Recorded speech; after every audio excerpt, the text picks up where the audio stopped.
یہ میرے خیال میں ایسا مسئلہ ہے جہاں پر میرے بچے، آپ کے بچے اور وہ بچے وہ بیٹے جنہوں نے آج 3 نے شہادت دی، اور اس طرح کے بے شمار 6000 کے قریب فوجی ہیں جو 9/11 کے بعد جنہوں نے شہادت دی، اور پولیس والوں کی تعداد اس سے بھی زیادہ ہوگی۔ مجموعی طور پر 60-70 ہزار پاکستانی ہیں، ہمارے بیٹے، آپ کے بیٹے ہیں، چانڈیو صاحب کے بیٹے ہیں، علی کے بیٹے ہیں، ان کے بھائی ہیں۔ ان کی جانوں کے لیے ہم بچا تو نہیں سکے، وہ تو شہید ہو گئے، اللہ ان کے درجات بلند کرے، لیکن باقی بچوں کو بچانے کے لیے ایک ایسی تنظیم یا نہیں اس کا وجود ہونا چاہیے جس کا مقصد بم پھوڑنا، فساد پھیلانا، تفرقہ پھیلانا، پاکستانی سرزمین پر آگ اور خون کا کھیل کھیلنا ہو۔ اس کو مٹانا پڑے گا، اس کا کوئی نام ہو، کوئی جتھا ہو، کوئی جیش ہو، اس کا وجود کی گنجائش نہیں۔ جی، اس میں تو کوئی دو رائے نہیں ہو سکتی کہ دہشت گردی کے خلاف ہم سب متحد ہیں۔ ہم چاہتے ہیں کہ ہمارا ملک پرامن ہو، جو کہ پہلی شرط ہے پاکستان کے معاشی نمو کے لیے اور آگے بڑھنے کے لیے۔ لیکن جو معاملہ میں سمجھتا ہوں کہ ایک بنیاد میں خرابی آئی ہوئی ہے، وہ یہی ہے کہ قوم تو متحد ہے دہشت گردی کے خلاف،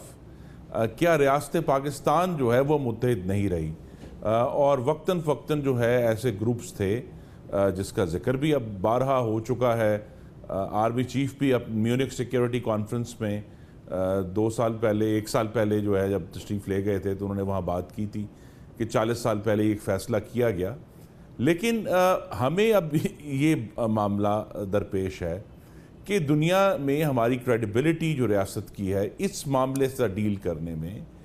اس کو بہت زیادہ نقصان پہنچ چکا ہے۔ اور سالہ سال سے جب سے 9/11 ہوا ہے، ہم نے کہا، ہم نے 2002 میں، آپ کو یاد ہوگا آپ رپورٹنگ کرتے تھے کہ تب بھی ہم نے پروسکرائب کی اور تنظیموں کا عدم قرار دیا۔ اب 2019 آ گیا، ہم وہی جنگ لڑی جا رہے ہیں۔ اور جس کی طرف میرا اشارہ وہ یہ ہے کہ جب منتخب حکومتیں یہ بات کرتی ہیں تو وہ کوئی سیکیورٹی بریچ نہیں ہے، وہ کوئی جو ہے وہ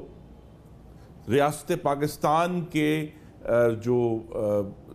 سیکرٹس ہیں وہ آؤٹ نہیں ہو رہے، وہ ایک امپیریٹو تھا۔ اور یہ ایک تاریخ کا سنگین ترین مذاق رہے گا پاکستان کی تاریخ میں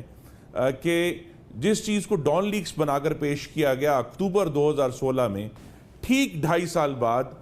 وہی الفاظ نیشنل سیکیورٹی کمیٹی کا اعلامیہ بن گئے کہ کسی کے ساتھ رعایت نہیں برتی جائے گی، سب کو۔ تو اگر یہ بات جو منتخب حکومتیں جن کی جڑیں عوام میں ہوتی ہیں وہ زیادہ آگے دیکھتی ہیں، کیونکہ ان کو اپنے لوگوں سے انفارمیشن آ رہی ہوتی ہے یہ کیا بن رہا ہے۔ تو پاکستان کے سامنے ایک چیلنج ہے اپنی کریڈیبلٹی کو ریسٹور کرنے کا۔